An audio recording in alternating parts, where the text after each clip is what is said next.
guys, Ralph here, True Power Trumpet Fitness, and welcome to another rainy one here in Connecticut. Man, unbelievable. But anyway, you saw the thumbnail.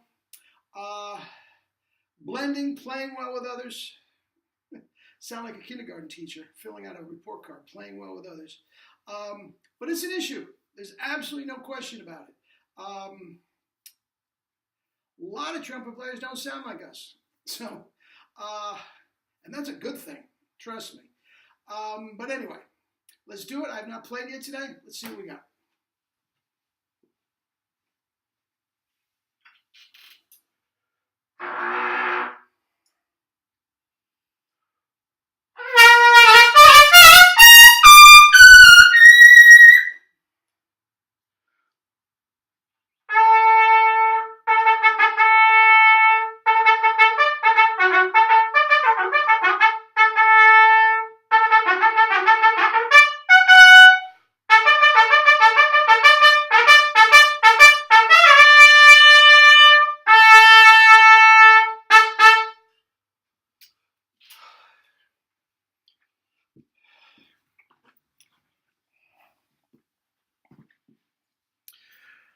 Now,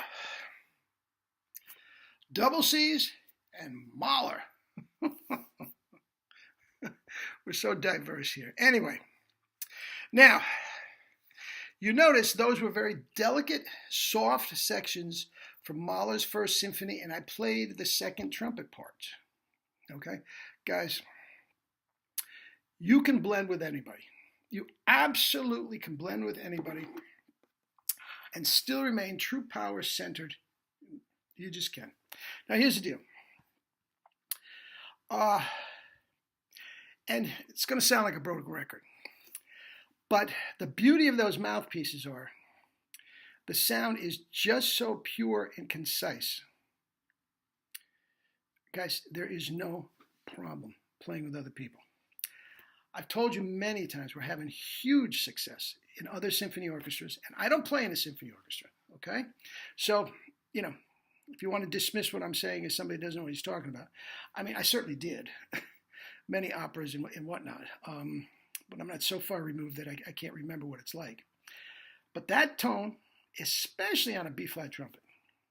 Now remember, you're not going to have to be scuffling for notes, for high notes and everything. So you can play all those excerpts on a B-flat trumpet, which will give you a little rounder tone if you need it. Now back to the mouthpieces for a second. For the longest time, I wasn't so sure one mouthpiece would just be able to fit into the symphony like that.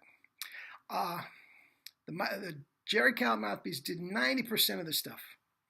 90% of the stuff. But if you are playing second, third, fourth trumpet with another trumpet player that's not so strong, the DC6 and some of those things, it would be too strident. There's no question about it. You don't have that problem with those mouthpieces. There is no strain involved. And all you're left with, especially in the orchestral register, is this very relaxed, centered, perfectly in tune trumpet parts. Nobody's going to complain about that. Now, here's the deal. Ever since I was in high school, I got all this stuff from band directors. It's definitely in college, from my college conductors. You know, you're sticking out. You're sticking out. You want to blend with everybody. Well, the fact of the matter is, especially in high school, those trumpet players stunk. I didn't want to blend with him. I want to sound like them. And one of my students, I'm not going to name which one, is having the same problem. He's a young man that is absolutely killing it. All district this, all district that. I mean, just far and away the best trumpet player. And the conductor wants him to change his mouthpiece because he's sticking out. So you have one guy that's playing fabulous, and you're taking that one guy and you want him to sound like the rest of the guys that don't sound. I mean, it's asinine. It's asinine. And true power guys, don't succumb to it. Don't succumb to it. Fight the good fight. You know what a good trumpet sound is. That's it, and it works for everybody. Now, many of the problems I had when Jerry first started out, aesthetically, they were so unique. They didn't look like other other mouthpieces. So people would just look at it and say, "What in the world is that?" before they even heard me play a note. So immediately they were biased before they even heard me. Okay, because now these mouthpieces are very stock-looking things. They look like Bach mouthpieces, so nobody's going to even notice. Nobody's going to even care, other than the fact that you're sounding great. And okay, so don't succumb to try to sounding like the other guys. Now, a good musician, the first thing they're going to do when you are sticking out is going to very naturally going to try to blend. Okay, and to a certain degree, you can do it very, very easily. Okay, now when you are playing first trumpet, other than blowing the rest of the band away, as far as the trumpets are concerned, they should come up to your level. Don't you dare go down to theirs. They should come up to your level. If they can't do it, then that's their problem. But unless you're just covering the rest of the band or orchestra or whatever the case may be, you do it. Now, the first excerpt was from an offstage fanfare, and it was written 3-piece, pianissimo. That was easily pianissimo. The second one that I went right into was on stage, and it was fortissimo, and you notice I didn't even play that much louder. You see? So when you're playing beneath somebody, as long as you are concise and you're in tune, and you can play a real good pianissimo, you're not going to have any trouble. You're not going to have any trouble. Even if the guy is using a bathtub Bach, where he's going flat and all that sort of thing, you will be able to blend. Okay? Because you will be able to play beneath him. For the longest time, I couldn't. And I always took one of Jerry's bathtubs with me. If I got in trouble, I would just plug it in and it would bring me down. But even then, the tone was so wide that it had trouble blending. These have no trouble blending at all. At all. You should have no trouble. Now, as long as you can play in a whisper, and if you're playing with this tongue-controlled embouchure, there's no reason in the world you can't play in a whisper. It's the same thing. Relax the corners, tongue through the teeth, small breath through the nose, and just don't allow so much to go in. Now, you can, even from that point, I've talked about this before, is control the timbre too, not necessarily the volume.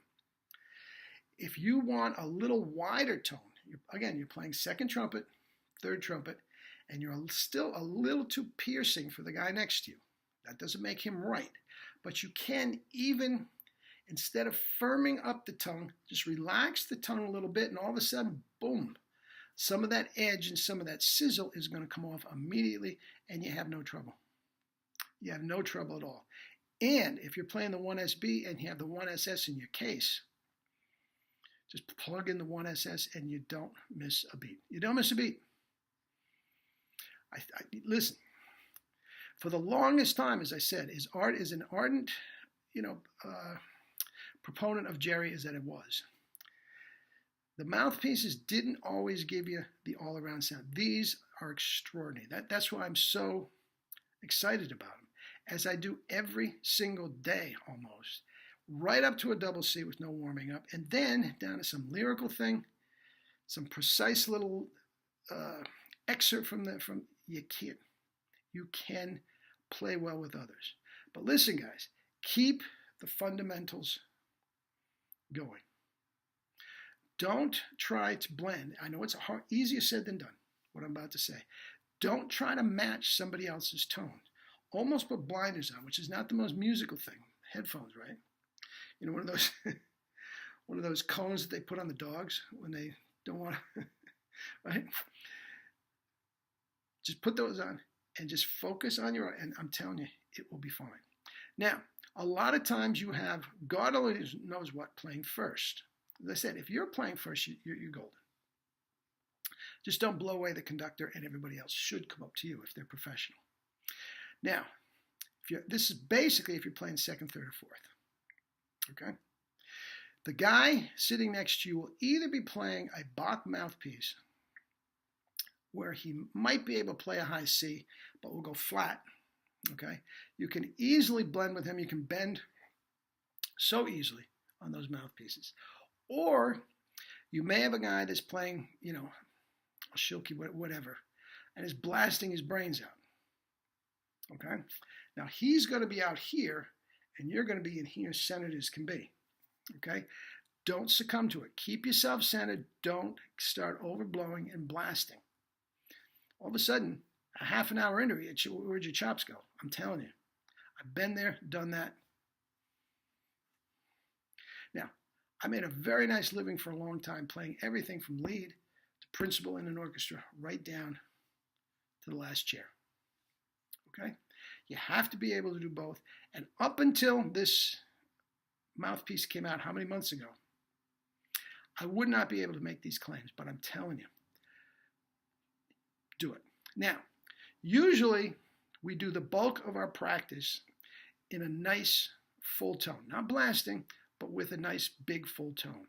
Now, if you are in a situation where you're playing a brass quintet or something along those lines, or concert band or whatever, where you feel you're having a little trouble, you're sticking out, spend some time each day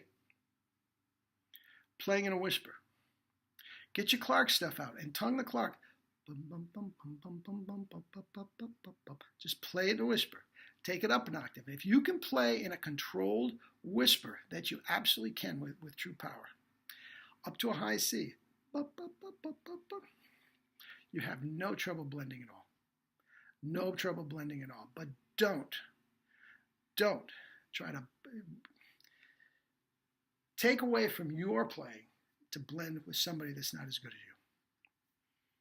Don't do it. Okay? That's it for today, guys. Have a great day. Drink your fruits and vegetables. And see you tomorrow. Hope the sun's out. Love you all, and live your life with true power.